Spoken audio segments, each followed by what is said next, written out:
What is going on, guys? What is going on, 27 Squad? Welcome back into another video. And yes, we're in a different scenery. Everything's different right now. You just see a white background, not the studio behind me, not the bed, not the tapestry, whatever. Not the hats and Giants everywhere. That's because if you guys haven't known, if you guys don't follow me on Instagram or Twitter, the tags are right down there for you guys to follow me there. It's also in the description. I recently posted I did buy a house a couple of days ago, so everything's still new. We're still getting the studio set up upstairs, and it's gonna be great, guys. You guys are gonna love what the future holds for this channel. But today, let's talk some New York Giants. So I wanted to talk about Jason Garrett, and I really was thinking about what in this offseason makes me so excited. What is it that what kind of moves did we make? What kind of philosophy changes did we make? What kind of hires did we get? Drafted guys, signed guys, what makes me excited about this season? Because for some reason I am excited about this season, and every single thing I look at points to not only Joe Judge, but more importantly, Jason Garrett. And I never thought I would have said that before. Jason Garrett, former Dallas Cowboys head coach, the guy I just clowned time and time again, the clapper, right? He's the clapper. He claps about everything. I mean, he really has no leadership on, as a head coach. It was really hard for him to really gather a team together and really have that team run through a wall for him, which is why I don't exactly think he fits a head coaching job, which I know he can do. He was somewhat successful with the Dallas Cowboys, but you need a guy that can motivate you to run through a wall, and I don't think Jason Garrett's that guy. But one thing I do know is that Jason Garrett knows football, and he knows the offense. You look at Jason Garrett's time with the Dallas Cowboys. When Jason Garrett was there in Dallas, what did you think about when you thought of the Dallas Cowboys? You thought about the run game. You thought about the offensive line. You thought about the bootlegs and rollouts that Tony Romo used to constantly do and chew up the Giants with. That's what you think about when you think of Jason Garrett, and that's what old school, hard-nosed, smash mouth football is. So it's no surprise to me that with Jason Garrett as the new hire of the New York Giants, that the Giants go out and address the offensive line more than they've ever done in any of the seasons that I can remember. Not only did they do something in the draft where they drafted 3 offensive linemen, Andrew Thomas, Matt Peart, and Shane Lemieux, they also went out in free agency and got a former Dallas Cowboy, Cam Fleming, who's a decent swing tackle. You can't tell me it's just by coincidence that Jason Garrett is on this team, and now the Giants decide to go out and get some drafted guys and free agents for the offensive line. I know a lot of people in the draft were saying, props to Joe Judge. This is Joe Judge's, team. Joe Judge influenced this draft pick. Why is nobody talking about Jason Garrett influencing the draft pick? All these years, Jason Garrett and his team have been drafting offensive linemen, or at least influencing to draft offensive linemen. You look at back in the 2014 draft, they could have drafted a lot of guys. And Dallas Cowboys fans were pissed when they drafted Zach Martin. But they did so, and time again, they kept drafting offensive linemen. And look, they have one of the best rushing attacks in the past decade. They're always constantly at the top tier as far as running the ball. And they've always been a top of the line offensive line for I don't know how long I can remember. But when you think of the best offensive line of football, you always think of the Dallas Cowboys. Jason Garrett has a lot to do with that, and I'm sure he's implementing that with the New York Giants. The Giants need that offensive line help, which I think was a fantastic hire by Joe Judge to get Jason Garrett in here and get a guy whose philosophy is exactly what we've been chasing for years now. We've needed offensive line help. We've cycled through tackles, we've cycled through guards, we even cycled through centers, okay? And we haven't found that right spot yet, but the Giants have gotten started already. Andrew Thomas was a A-plus type pick for me just because he is going to be accustomed to playing right tackle and switching to left tackle as he did in his collegiate career. You look at Matt Peart, who's a little raw. A lot of people say he's not ready to start. I think with the right coaching with Mark Colombo, the former offensive line coach for the Dallas Cowboys, with the right coaching from Mark Colombo to Matt Peart, this guy can be starting day one. I don't see what the problem is. Okay, and then you go out and get Shane Lemieux, who's the guard out of Oregon, the prospect out of Oregon.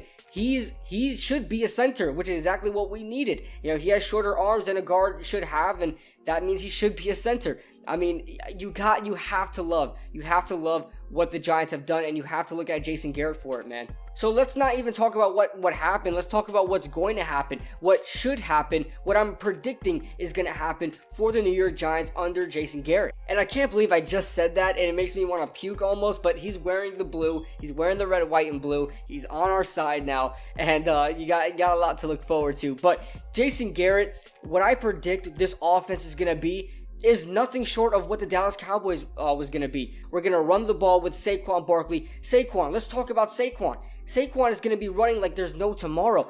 This offensive scheme that Jason Garrett has is just, Saquon must be salivating at the thought of the yards and touchdowns and the production he's going to have next year. You're not going to have a Pat Shurmur offense where you're going to run the guy just 5 times in the first half and then 3 times in the second half. Saquon Barkley is going to be the feature back like Ezekiel Elliott was, like DeMarco Murray was. These guys were the workhorses of the offense. So Saquon must be absolutely just drooling at the mouth at what this offense is going to do for him. It's going to allow him to bounce outside with those stretches. It's going to allow him to catch the ball out of the backfield on those rollouts and things like that. It may even allow him with option, as the Dallas Cowboys were starting to do that with Dak Prescott. The option with Daniel Jones and Saquon Barkley is going to be absolutely deadly. And on top of that, Saquon Barkley is going to have the opportunity to run in between the tackles,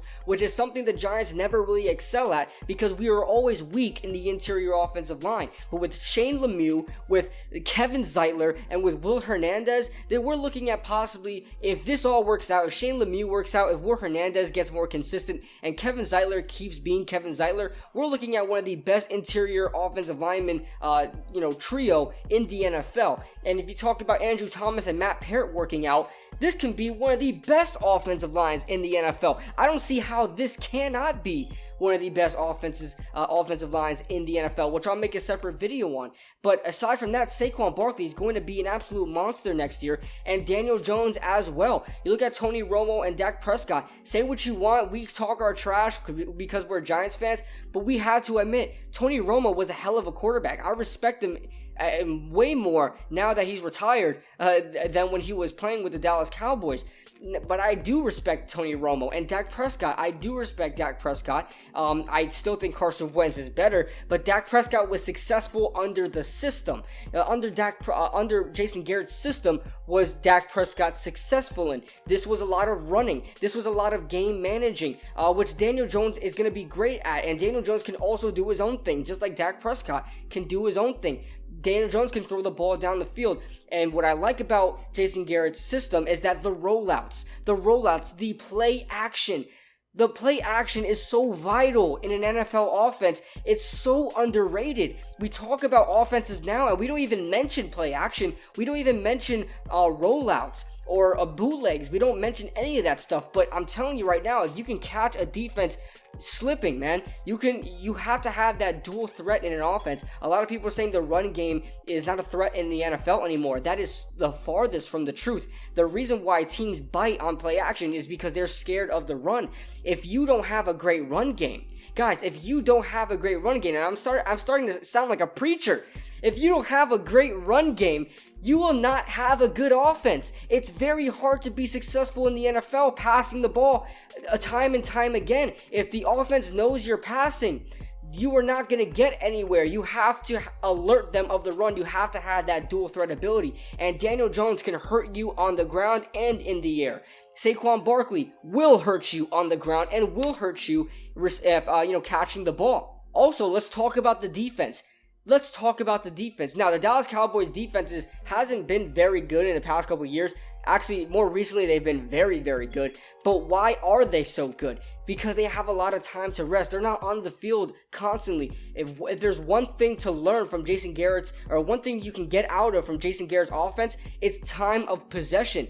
Running the ball, bootlegs, short reach, short throws down the field, all of that helps the defense. So you're not only talking about how Jason Garrett's helping the offense, but you're talking about how Jason Garrett is helping the defense with the time of possession, having the defense not be on the field as much, not having them gassed out throughout the rest of the game. Instead, you're gassing out the other defense, your opponent's defense, at the end of the game, the third and fourth quarter. How many times have we seen that in the Dallas Cowboys games? I remember, I believe it was 2016, correct me if I'm wrong, against the Pittsburgh Steelers. That game was so close, but what happened with Ezekiel Elliott in the third and fourth quarter? Run the ball, run the ball, run the ball. That defense was gassed out, and they barely let anything to Ezekiel Elliott all game, but it was at the end of the game where Ezekiel Elliott broke multiple runs out, some of them being touchdowns, and they wound up blowing out the Steelers. So I'm telling you right now, guys, if you ask me, Jason Garrett will be our best pickup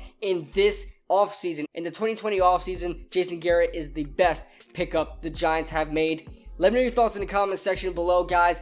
Listen, if you guys love what you're seeing here, subscribe for more NFL content and Giants news just like this. Listen, this is going to get big, man. This is going to get big. We have a lot of news in the work, including a channel membership, because I'm now eligible for that. So, guys, it's going to get great. It's going to get awesome. Podcast on the way as well. I know I say that all the time, but now I have the space. Now I have the time. Let's get it going. Let me know your thoughts in the comment section below, guys. I can't do my intro like I want to do, so I'm just going to do this. Dun, dun, dun. Dun, dun.